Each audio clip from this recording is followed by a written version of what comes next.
Hi guys, listen, today is going to be super simple, super elegant, super fun. I mean, it's cofactors of a matrix. If you have never heard of finding the cofactors of a matrix, it's as simple as pie.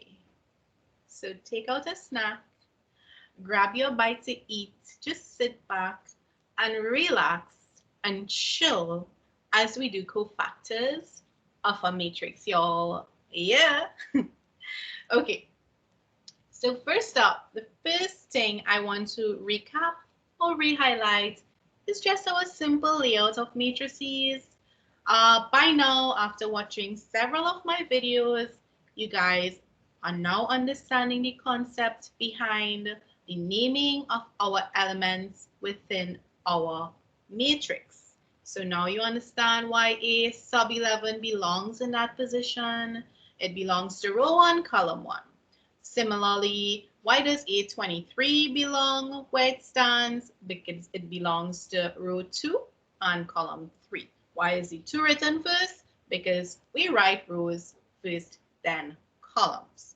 Once that's cleared up, you would see that I have a second bracket written next to it.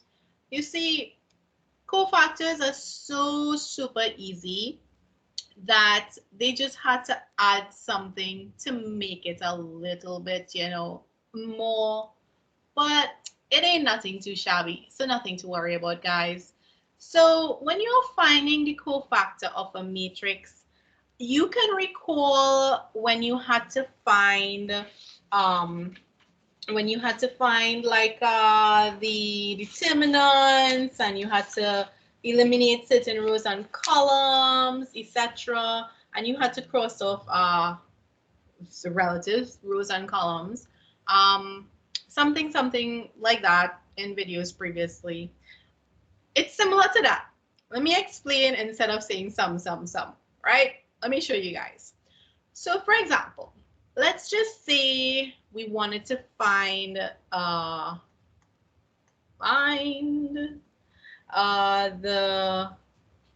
cofactor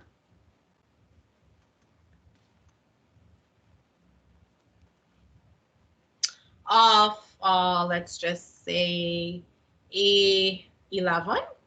Let's find the cofactor of A11. Okay, so A11. Now, you can use capital letters because remember your matrix, if you're calling it A, right? If you're calling your matrix A, the cofactor in the position for A sub 11 would be called capital A sub 11. Okay, so when you are labeling your cofactors, make sure you keep that point in note. So if we wanted to find something called a cofactor, the first thing we are going to do is look for that element. And that element belongs here. And we are going to simply cross out the row and column that it belongs to. And what we are going to do is we are going to write down the remnants that are left behind. Does this sound familiar to you guys? Yes, it does. All right. We are going to write down the remnants of what's left behind. And what's left behind is we have A22, A23, A32, and A33. Let's just make sure that's correct. We are finding cofactors of A11, and we have crossed out that row and that column to which it belongs to, and the remnants are what's written in brackets. Oh, I wrote the wrong brackets, by the way, guys. My bad, my bad. The cofactor of a certain element is its determinant. Okay, guys, so one last step. The reason why I wrote this. You need to generate a sign that belongs to each of your cofactors. And your sign comes from this bracket here. Now, you can memorize it if you want, but like I always say, concept, concept, concept. when you're starting with your first element, you always start with a positive sign, and then you just keep alternating all the way down to the last element. So for a 3 by 3 matrix, you start with positive, and you go plus, minus, plus, minus, plus, minus, plus, minus, until you reach your last element. So for the first element, the sign that's attributed to A11 is positive. So therefore, in front of our determinant, we shall write a positive sign.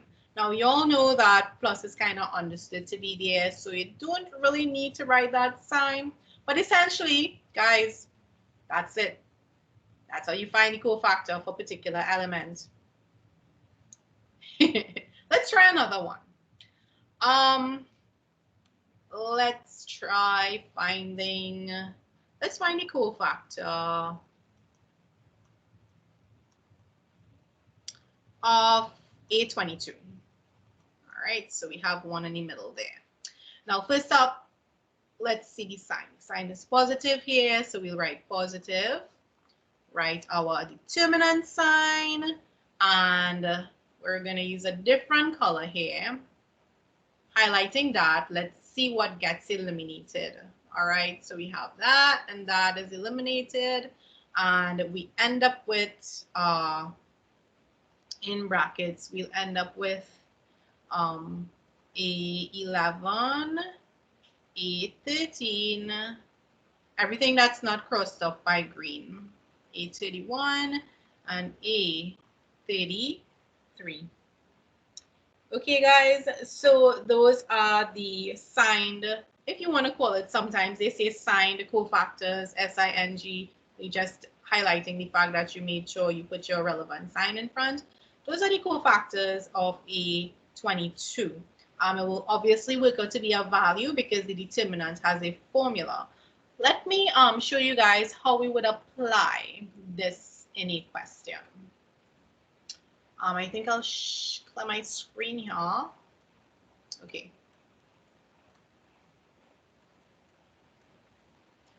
Okay.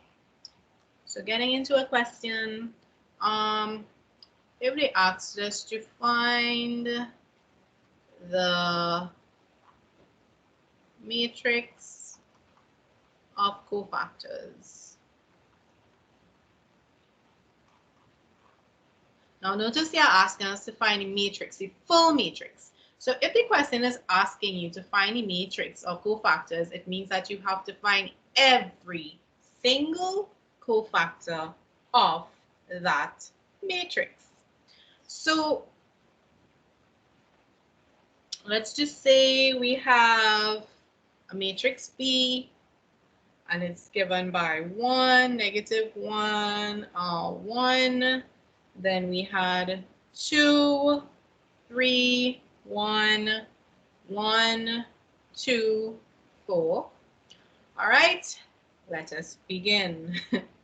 So for the first one, right, this value here, how would we find the matrix of cofactors for that first value? Well, that first location is denoted by A11.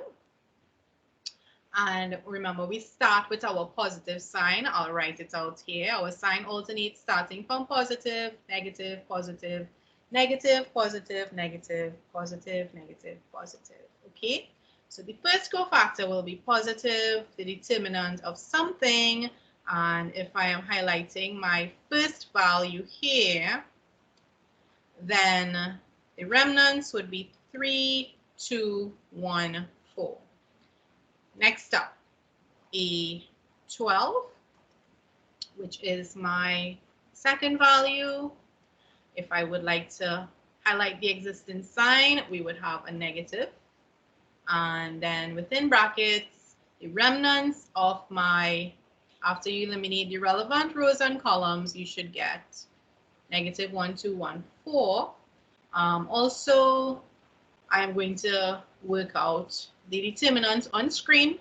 So we have 3 by 4, that's 12, subtract 2 by 1. So that's 10.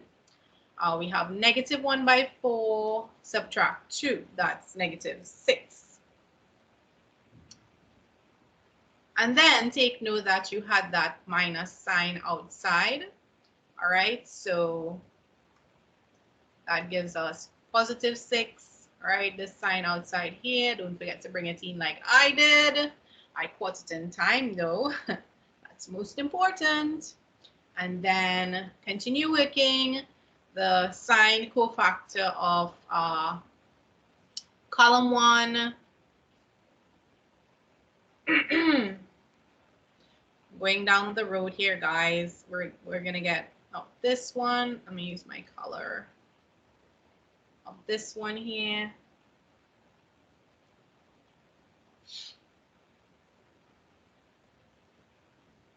All right, so we have a positive sign, and let's see, we have -1, 3, 1, 1. Nice. And of course, our determinant will be -1 subtract 3, which gives us -4.